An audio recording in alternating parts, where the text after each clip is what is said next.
Hello दोस्तों, नमस्कार। मैं हूं सतीश शर्मा। आप देख रहे हैं एवरीनीड। दोस्तों, national awards for e governance 2026 में जो ग्राम पंचायत लेवल से प्रोसेस अभी तक चल रही थी दोस्तों, वो लगभग फिनिश हो गई है। अब नेक्स्ट स्टेप में दोस्तों जनपद लेवल का काम शुरू होना है। तो आज की वीडियो में दोस्तों हम लाइव आपको यही बताएंगे कि कौन से लॉगिन से आपका क्या काम होना है जनपद लेवल पे, कौन से लॉगिन से कमेटी बनेगी, कमेटी का लॉगिन किस तरह से क्रिएट होगा और कमेटी के लॉगिन से फिर आगे की प्रोसेस कैसे होगी। ये सब कुछ दोस्तों अपन इस वीडियो में देखने जा रहे हैं। तो चलिए दोस्तों शुरू करते हैं।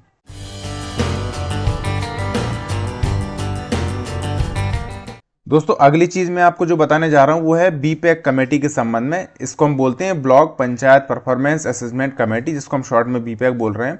इस कमेटी को लेके भी साथियों में कन्फ्यूजन है, कौन अध्यक्ष रहेंगे, कौन इसमें सदस्य रहेंगे। तो इसमें यहाँ पे देखिए डिस्क्रिप्शन में साफ लिखा हुआ है, जो गाइडलाइन आई है उसमें जो ब्लॉक डेवलपमेंट ऑफिसर है, बीडीओ है या सीओ महोदय हैं, उनको हम इसमें चेयरपर्सन बना सकते हैं।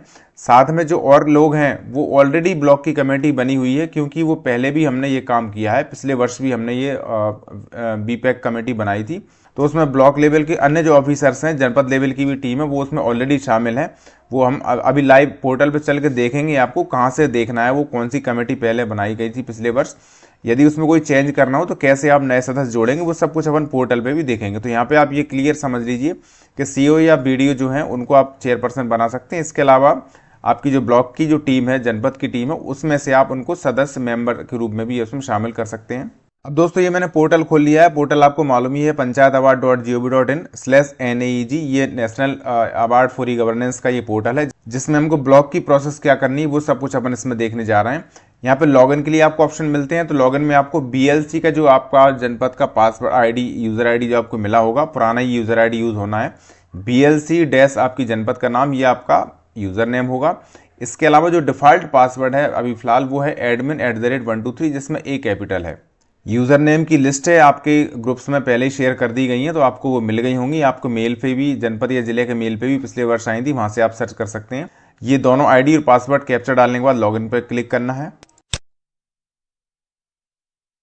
लॉगिन पे क्लिक करने के बाद फर्स्ट पेज आपका असाइंड यूनिट का आएगा। तो यहाँ पे आप एक बार आपकी जानकारी कंफर्म कर लीजिए कि आपका ब्लॉक ही सामने खुला है जो आप लॉगिन करना चाह रहे हैं। ये सब कंफर्म करने के बाद आपको सबमिट बटन पे क्लिक करना है। और सबमिट बटन के बाद आपका दोस्तों पासवर्ड रीसेट करने के लिए एक पेज खुल जाता है। जब आप फर्स्ट टाइम admin@123 से लॉगिन करेंगे तो पहले आपको पासवर्ड आपको रीसेट करना होगा। तो पासवर्ड यहाँ पे आप जो भी नया पासवर्ड आपको बनाना है वो पासवर्ड बना लीजिए। पासवर्ड बनाने में जिन जिन चीज़ों का आपको ध्यान रखना है वो नीचे आपको लाल कलर से अलग से दिया गया है, क्योंकि बहुत सारे साथी पासवर्ड बनाने में ही दिक्कत में आ जाते हैं, उनका पासवर्ड नहीं बनता है। तो 8 से 15 कैरेक्टर के बीच में आपको पासवर्ड रखना है, जिसमें small letter, capital letter, special character और नंबर्स, ये सब का आपको सामंजस्य बना के एक पासवर्ड आपको 8 से 15 कैरेक्टर का बनाना है। नया पासवर्ड बनाने के बाद आपको सेव बटन पर क्लिक करना है। इस तरह से आपका पासवर्ड भी सेव हो गया और उसी नए पासवर्ड से आप यहाँ पे लॉगिन हो गए हैं। लॉगिन के बाद आप देखेंगे लेफ्ट साइड में आपको दो ऑप्शन दिख रहे हैं, कमेटी मेंबर। तो सबसे पहले आपको इसी पे काम करना होगा। कमेटी मेंबर में ऐड और मैनेज, तो सबसे पहले हम मैनेज बटन का यूज़ करके देख लेते हैं, क्योंकि यहाँ पे आपको कमेटी मेंबर ऑलरेडी जो पिछले वर्ष बनाए गए थे, कमेटी के सदस्य जो ऐड किए गए थे, वो आपको यहाँ पे दिख जाएंगे। तो हमने मैनेज बटन पर क्लिक किया। इसके बाद सीधा गेट डेटा पर क्लिक करते हैं। यहाँ पे आप देख सकते हैं जो पिछले वर्ष सदस्यों को ऐड किया गया था कमेटी में, वो सारे सदस्य आपको यहाँ पर दिख रहे हैं। यदि आपको इन्हीं का यूज़ करना है, अभी वर्तमान में ये कार्यरत हैं सदस्य, इनको ही आपको कमेटी में बीपैक में शामिल करना है, तो इनको हम आसानी से शामिल कर सकते हैं। यदि आपको लगता है कि कुछ और नए सदस्य ऐड करना है या इनको हटाना है, तो फिर आप नए सदस्य भी ऐड कर सकते हैं। नए सदस्य जोड़ने के लिए आपको कमेटी मेंबर में ऐड बटन पर क्लिक करना होगा। यहाँ पे एक छोटा सा फॉर्म खुलेगा, इसमें बस आपको 4 कॉलम की जानकारी भरना है और ये 4 कॉलम भरने के बाद आप सेव करेंगे तो नया कमेटी मेंबर जो जिसको आप बनाना चाह रहे हैं वो नया कमेटी मेंबर यहाँ पे ऐड हो जाएंगे आपके पोर्टल में। मैंने कमेटी मेंबर की डिटेल फिल कर दी। इसके बाद सेव बटन पर क्लिक करना है। ये सेव हो गया है, मतलब कमेटी मेंबर जो हम ऐड करना चाह रहे थे वो ऐड हो गए हैं। अब कमेटी मेंबर के मैनेज में हम देखेंगे तो यहाँ पे जो नया सदस्य है वो आपको यहाँ पे शो होने लगेगा।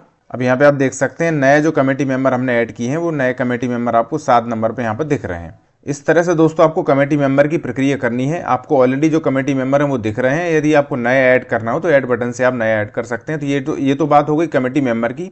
अब दूसरा जो काम आपको करना है दोस्तों वो है कमेटी टीम। कमेटी टीम पे आपने क्लिक किया, यहाँ पे आपको ऐड और मैनेज 2 बटन मिल गए। आपको ऐड बटन पे क्लिक करना है। यहाँ पे सबसे पहला ऑप्शन आ रहा है DIRPG अवार्ड, तो इस चेकबॉक्स पर टिक करना है।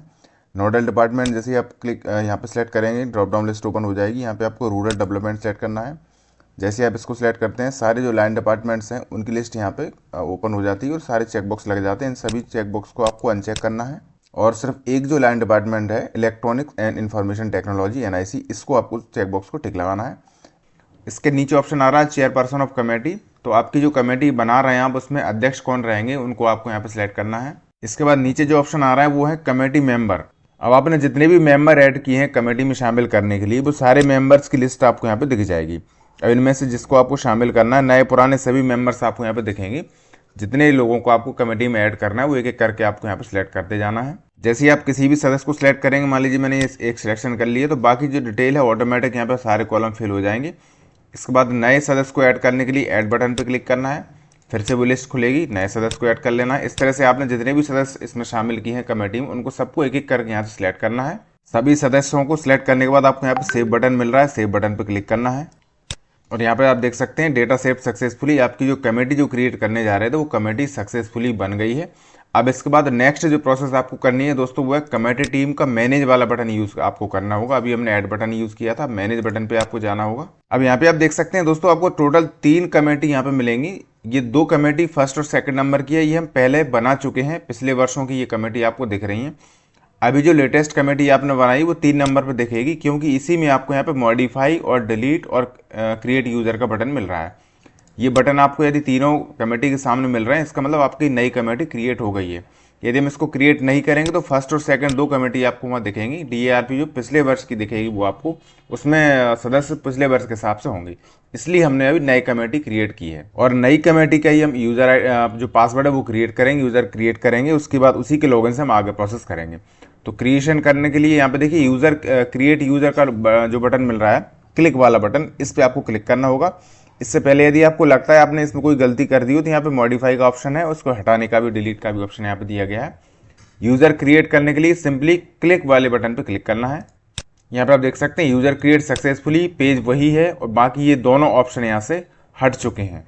अब यहाँ पे आप देख सकते हैं व्यू वाला जो ऑप्शन है, इसमें आपको नीचे जो थर्ड वाली जो कमेटी हमने अभी बनाई है उसका व्यू बटन आपको यहाँ पे क्लिक करना होगा। जैसे ही आप व्यू बटन क्लिक करेंगे यहाँ पे आप देख सकते हैं आपकी जो नई कमेटी क्रिएट की है उसका यूजर ID और उसका पासवर्ड ये ऑटोमेटिक दोस्तों क्रिएट हो गए हैं। अब दोस्तों हमको आगे जो प्रोसेस करनी है वो इसी यूजर ID और पासवर्ड से करनी है। मतलब ये जो अभी हमने BLC का लॉगिन किया था ये सिर्फ यूजर क्रिएट करने के लिए, यूजर ID क्रिएट करने के लिए था कमेटी का। अब कमेटी का यूजर ID पासवर्ड क्रिएट हो गए हैं, अब हमको इसी को लॉगिन करना होगा। दोस्तों हम लॉगिन पेज पे फिर से आ गए हैं। यहाँ पे जो BLC कमेटी का जो दोस्तों यूजर ID है वो हमने यहाँ पे डाल दिया, पासवर्ड उसमें डिफॉल्ट admin@123 ही क्रिएट होता है सबसे पहले, जिसमें एक कैपिटल रहता है।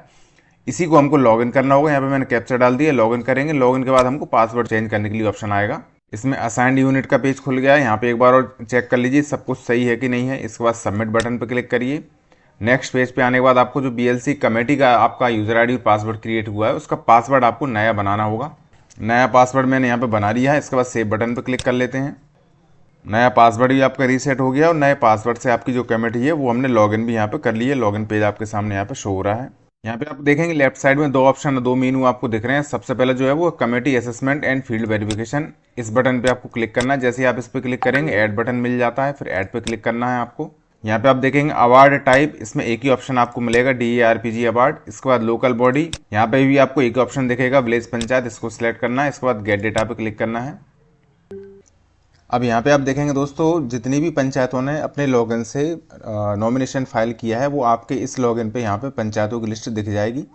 इसमें आगे आप यहाँ पे देखेंगे ऑटो मार्क्स, मतलब इनको जो नंबर मिले हैं, क्वेश्चन के आंसर जो दिए हैं उस हिसाब से नंबर मिले हैं, वो नंबर आपको यहाँ पे दिख रहे हैं। अब इन्हीं पंचायतों में से दोस्तों आपको टॉप की जो 3 पंचायत है उनको डिस्ट्रिक्ट लेवल की जो कमेटी है उस कमेटी के लॉगिन पे भेजना है। अब ब्लॉक की जो BPAC कमेटी के जो हमने अभी लॉगिन किया है उस कमेटी को डिसाइड करना है कि कौन सी 3 पंचायतों को डिस्ट्रिक्ट लेवल की कमेटी पे भेजना है, क्योंकि इसमें बहुत सारी पंचायतें ऐसी भी हो सकती हैं जिनके नंबर जो हैं वो सेम हो सकते हैं। तो इसमें से पंचायत जो BPAC जो कमेटी है उसको डिसाइड करना है कि कौन सी 3 पंचायतों को, जो टॉप की 3 पंचायत समझती है वो कमेटी, उनको डिस्ट्रिक्ट लेवल पे भेजना है। अब जिस पंचायत को भेजना है उसी पंचायत के नाम पे आपको यहाँ पे क्लिक करना होगा। जैसे हम पंचायत को क्लिक करते हैं इसके बाद यहाँ पे देखिए जो पंचायत ने आंसर दिए हैं क्वेश्चंस के, वो सारे क्वेश्चन और उनके आंसर आपको यहाँ पे दिख रहे हैं। इसमें जो मार्क्स हैं हर एक क्वेश्चन के वो भी दिख रहे हैं। टोटल मैक्सिमम मार्क्स ये हैं और क्वेश्चन का जो आंसर दिया उसके आधार पर ऑटो मार्क, मतलब ये नंबर इनको पंचायत को क्वेश्चन के आगे जो लिखी हैं वो नंबर मिले हैं। अब यहाँ पे जितने भी क्वेश्चन दिए गए हैं सभी के आगे आप यहाँ पे देख सकते हैं गिव योर असेसमेंट नाम से एक बटन दिया गया है। इसी पे क्लिक करके सभी क्वेश्चंस को असेसमेंट जो बीपीएक कमेटी है उसको अपने हिसाब से भी यहाँ पे देना है। उसको देने के लिए हर एक क्वेश्चन के आगे जैसे ही आप इस बटन पे क्लिक करेंगे गिव योर असेसमेंट, इसके बाद यहाँ पे देख सकते हैं आप ऊपर जो है क्वेश्चन का आंसर जो पंचायत ने फिल किया है वो आपको दिख रहा है, ये देखिए। इसी में नीचे आप स्क्रॉल करेंगे, यहाँ पे आपको जो कमेटी का इस क्वेश्चन का आंसर जो कमेटी को देना है, फील्ड वेरिफिकेशन के बाद जो कमेटी को समझ में आया वो उसको आपको यहाँ पे देना है। तो इसमें आप स्क्रॉल कर लेंगे तो यहाँ पे आपको तीनों आंसर दिख रहे हैं, क्या आपको सही लगता है कमेटी को वो आपको यहाँ पे टिक करना है। और उसके बाद नीचे यहाँ पे देखेंगे सेव बटन मिल रहा है, सेव बटन पे क्लिक करना है। ये डेटा सेव सक्सेसफुली हो गया है। इसी तरीके से हर एक क्वेश्चन का गिव योर असेसमेंट वाला बटन क्लिक करना है और इसमें बीपीएक जो कमेटी है उसको जो भी लगाओ फील्ड वेरिफिकेशन के दौरान इस क्वेश्चन का आंसर जो भी लगाओ वो अपने हिसाब से असेसमेंट वहाँ पे देना है। अगला जो कॉलम आप देख रहे हैं उसमें ये लिखा हुआ है कि जो टीम ने फील्ड विजिट किया था कमेटी ने वो उस पर सेटिस्फाइड है कि नहीं, जो नंबर मिले हैं तो उसमें सभी में ऑटोमेटिक येस पे टिक आ रहा है। यदि कमेटी को लगता है तो वहाँ पर नो पे सेट कर दें, नहीं तो इसको येस पे ही रहने दें। इसके बाद अगला जो कॉलम है वो रिमार्क का है, तो हर एक क्वेश्चन के आगे रिमार्क का बटन जो बॉक्स है वो दिया गया है, तो हर एक इसमें बॉक्स में आपको रिमार्क भी कुछ ना कुछ डालना जरूरी है। दोस्तों मैंने यहाँ पे सभी क्वेश्चंस का जो कमेटी का असेसमेंट था give your assessment button click करके सभी का असेसमेंट कर दिया है। इसके अलावा जो लास्ट रिमार्क वाला कॉलम था वो भी सभी क्वेश्चंस का मैंने फिल कर दिया है। लास्ट में आप देखेंगे ओवरऑल बीपीएक रिमार्क, मतलब कमेटी का इस पंचायत के संबंध में ओवरऑल जो रिमार्क है वो आपको यहाँ पे टाइप करना है। इसमें बस ये आपको ध्यान रखना है कि इसमें कम से कम 80 शब्द होना जरूरी है और यहाँ पे ये टाइप करने के बाद आपको सेव बटन पे क्लिक करना है। Data save successfully. इस तरह से दोस्तों आपने जिस पंचायत को क्लिक करके सारी जो प्रोसेस की है वो पंचायत आपकी नेक्स्ट लेवल पे पहुंच गई है। अभी मैं बता रहा हूँ वो पंचायत आपको कहाँ पे दिखेगी। इसी तरीके से आपको जो तीनों पंचायत हैं उनको आपको यही प्रोसेस से आपको आगे फॉरवर्ड करना है, सेव करना है, मतलब आगे बढ़ाना है उनको। दोस्तों तीनों पंचायतों को सेव करने के बाद फिर आपको जाना होगा committee assessment and field verification option में मैनेज वाले बटन पे। अभी हमने ऐड बटन क्लिक करके तीनों पंचायतों का जो डिटेल है उसको सेव कर दी है। मैनेज बटन पे जब आप क्लिक करेंगे इसके बाद अवार्ड टाइप में एक ही ऑप्शन आ रहा है, लोकल बॉडी में भी एक ही ऑप्शन आ रहा है, गेट डेटा पे क्लिक करना है। अब यहाँ पे आप देखेंगे दोस्तों वो तीनों पंचायत जो आपने सेव की हैं ऐड वाले बटन से, वो तीनों पंचायतें आपको यहाँ पे दिख रही हैं। आप इसकी डिटेल जो है वो एक्शन में व्यू में आप देखेंगे, इसको यहाँ पे व्यू पे क्लिक करके देख सकते हैं। यदि आपको अभी कोई संशोधन करना हो तो हम मॉडिफाई बटन है यहाँ से संशोधन कर सकते हैं, और यदि सब कुछ सही है तो फिर आपको यहाँ पे फ्रीज बटन पे एक एक करके तीनों पंचायतों को फ्रीज करना है। जैसे एक पंचायत के आगे जैसे फ्रीज बटन पे हम क्लिक करेंगे एक बार फिर से पूरी जानकारी आपको क्वेश्चंस के आंसर और जो बीपीएक का असेसमेंट है सब कुछ यहाँ पे दिखेगा।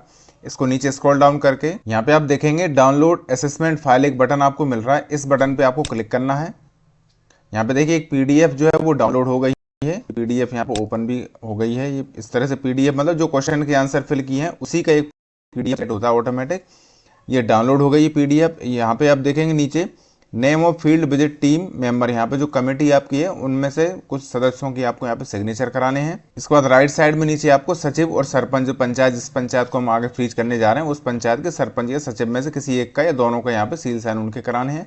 उसके बाद फिर इसी पेज को, जो पेज आपका डाउनलोड हुआ है, इसी को आपको नए सिरे से पीडीएफ बना के फिर से उसी जगह पे अपलोड भी आपको करना होगा। यहाँ पे आप देख लें यहाँ से हमने वो असेसमेंट फाइल डाउनलोड कर ली है, ऑटोमेटिक सारे कॉलम उसमें फिल किए हुए आ रहे हैं। अब बस आप उसमें कमेटी मेंबर के साइन कराने हैं और सरपंच सचिव के साइन कराने हैं। उसके बाद उसकी पीडीएफ बनाना है जिसकी साइज़ 300 KB से कम रहना चाहिए, और वो पीडीएफ आपको यहाँ पे अपलोड वेरिफिकेशन रिपोर्ट यहाँ पे आप उसको अपलोड करेंगे। दोस्तों मैंने यहाँ पे पीडीएफ अपलोड कर ली है। बस आप ये ध्यान रखें जो आप फाइल बनाएंगे उस फाइल का जो नाम है वो एक ही शब्द उसका फाइल का नाम रखें, स्पेशल कैरेक्टर उसमें ना रखें, एक ही शब्द रखें, उस पर स्पेस वगैरह ना दें। फाइल अपलोड करने के बाद फ्रीज बटन पर क्लिक करना है। यहाँ पे आप देख सकते हैं दोस्तों एक पंचायत फ्रीज हो गई। यहाँ पे स्टेटस भी आपको उसमें फ्रीजन लिखा आ रहा है, बाकी मॉडिफाई और फ्रीज का बटन भी यहाँ से हट गया है। इसी तरीके से बाकी 2 पंचायतों को भी आपको फ्रीज करना है। फ्रीज के लिए बस सभी पंचायतों के जो क्वेश्चंस के आंसर फिल किए हैं उसका पीडीएफ डाउनलोड होती है, पीडीएफ पे सील साइन कराने और वापस उसको यहाँ पे अपलोड करना है। दोस्तों मैंने तीनों पंचायत यहाँ पे फ्रीज कर दी हैं। अब जो नेक्स्ट काम आपको करना है दोस्तों वो है सेकंड वाले मेनू में, इसमें लिखा हुआ है पंचायत रिकमेंडेशन। इस पर जब आप क्लिक करेंगे सबसे पहले ऐड बटन का आपको यूज़ करना होगा। यहाँ पे वही अवार्ड टाइप में DARPG, इसके बाद लोकल बॉडी विलेज पंचायत, इसके बाद गेट डेटा पे आपको क्लिक करना है। यहाँ पे आप देख सकते हैं दोस्तों जो पंचायतें आपने पहले ऑप्शन से सेव करके फ्रीज की हैं वो तीनों पंचायतें आपको यहाँ पे दिख रही हैं। अब इसमें सेलेक्ट करने के लिए लास्ट में देखें चेक बॉक्स आ रहे हैं, तीनों पे चेक बॉक्स पे हमको टिक लगाना है। इसके बाद सेव बटन पे क्लिक करना है। ये डेटा सेव सक्सेसफुली हो गया। अब फिर से आपको पंचायत रिकमेंडेशन का ऑप्शन यूज़ करना है। यहाँ पे आपको जाना है मैनेज बटन पे। मैनेज बटन पे जैसे ही आप क्लिक करेंगे अवार्ड टाइप में DRPG अवार्ड आएगा, इसको सिलेक्ट करना है। और यहाँ पे आप देख सकते हैं एंटाइटी टाइप में विलेज पंचायत, चूंकि अभी हमने सेलेक्ट किया था विलेज पंचायत में, यहाँ पे व्यू करके देखेंगे तो तीनों पंचायतें आपको दिखेंगी। यहाँ पे मॉडिफाई भी इसको कर सकते हैं। और यदि ये सब कुछ नहीं करना तो फिर आपको फ्रीज बटन पे फाइनली क्लिक करना है। जैसे फ्रीज बटन पे क्लिक करते हैं फिर से वो तीनों पंचायत और उसके जो मार्क्स हैं वो यहाँ पर दिख रहे हैं। लास्ट में आपको कंफर्म का बटन दिया गया है, नीचे की साइड कंफर्म बटन पे आपको क्लिक करना है। एक बार और डिक्लेरेशन का मैसेज यहाँ पे आ रहा है, इसको भी आपको एक्सेप्ट बटन पे क्लिक करना है। जैसे ही एक्सेप्ट बटन पे क्लिक करते हैं यहाँ पर नीचे की साइड आप देखेंगे कुछ जनरल इंस्ट्रक्शन जो दिए, इसमें 4 नंबर पे देखेंगे आप डाउनलोड का एक ऑप्शन दिया गया है, डाउनलोड लिखा हुआ है यहाँ पर, डाउनलोड सिग्नेचर फाइल। तो सिग्नेचर फाइल पे आपको क्लिक करना है। यहाँ से एक फाइल डाउनलोड होगी, ये देखिए आपके सामने ओपन भी हो गई है। इस फाइल तीनों पंचायतों के नाम है, उनके मार्क दिए गए हैं। और इसमें भी आपको जो बीपीएक कमेटी है, जो मेंबर्स हैं, उनके आपको यहाँ पे साइन कराने हैं।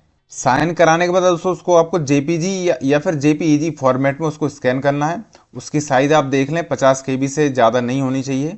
उसका पिक्सल भी है यहाँ पे 140 पिक्सल इंटू 65, ये भी पिक्सल का भी आपको ध्यान रखना होगा। इन तीनों शर्तों को फॉलो करते हुए आपको फॉर्म एक जो पेज है उसको तैयार करना है, उसको फिर यहाँ पे आपको अपलोड करना है। इसके बाद नीचे आप देखेंगे नेम और डेजिग्नेशन 2 ऑप्शन और आ रहे हैं, तो इसमें आपको कमेटी मेंबर, कमेटी जो अध्यक्ष हैं, चेयरपर्सन है, उनके नाम और यहाँ पर डेजिग्नेशन यहाँ पर लिख सकते हैं। इसके बाद आपको फ्रीज बटन पर क्लिक करना है और ये देख सकते हैं आप डेटा सेव सक्सेसफुली, मतलब हमने फाइनली दोनों जो मेनू में दोनों ऑप्शन दिए थे, दोनों ऑप्शन का यूज़ करके हमने फाइनली डेटा फ्रीज कर दिया है। इसका मतलब ये है कि आपने जो 3 पंचायतों का सिलेक्शन किया था वो तीनों पंचायत है आपकी जिला लेवल की जो DLC कमेटी है, DPEC कमेटी है, उसके पास दोस्तों पंचायतें फॉरवर्ड हो गई हैं। ब्लॉक लेवल की जो कमेटी का लॉगिन से जो काम करना था वो पूरी प्रोसेस मैंने आपको बता दी दोस्तों। यही प्रोसेस बस आपको ब्लॉक लेवल से करना है। और जिला लेवल कमेटी द्वारा जो फॉरवर्ड की गई पंचायतें जिला लेवल पे पहुंचेंगी, तो वहां से फिर जिला की जो समिति है वो एक टॉप की एक पंचायत को स्टेट लेवल पे भेजेगी। आज के इस वीडियो में इतना ही। सभी को नमस्कार, बहुत बहुत धन्यवाद।